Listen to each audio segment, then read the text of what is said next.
E kore ngā mahi o tēnei tau e hokia. Koe rā tā Stephen Kearney, kai ako i te kapa Parramatta Eels me te kapa Kiwi o Aotearoa. Iaia e te tiro whakamua ana ki te tau e tū mai nei. I haere atu ara paera tāwhai ki te kapo ake i ōna whakaaro.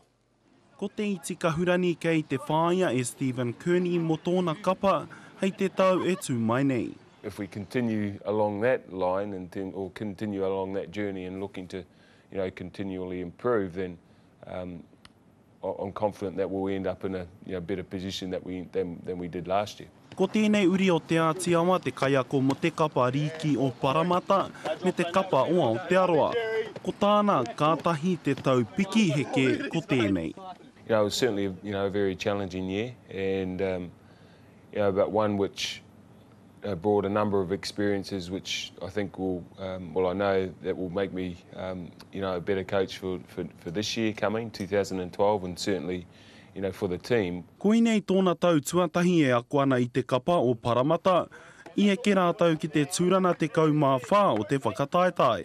E hara i te tau pai, e nari he akorana ke. They're the experiences that you've got to go work your way through to sort of determine where you're at as a footy club and where you want to be, how you're going to get there.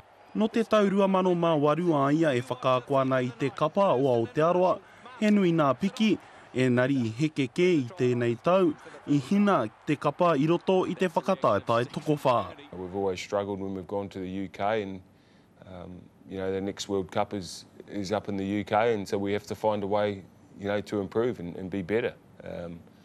It's as simple as that. Kei te hia hoki ia ki te whakapakari ia anō I roto I nā mahi kaiako. And essentially that's what I want, is I want to see improvement from the team, and I think if I see that, then I see myself or me doing my job, which will be an improvement in myself. Ka whakahara tau te kapa o Parramatta kia tīmata te whakataetai.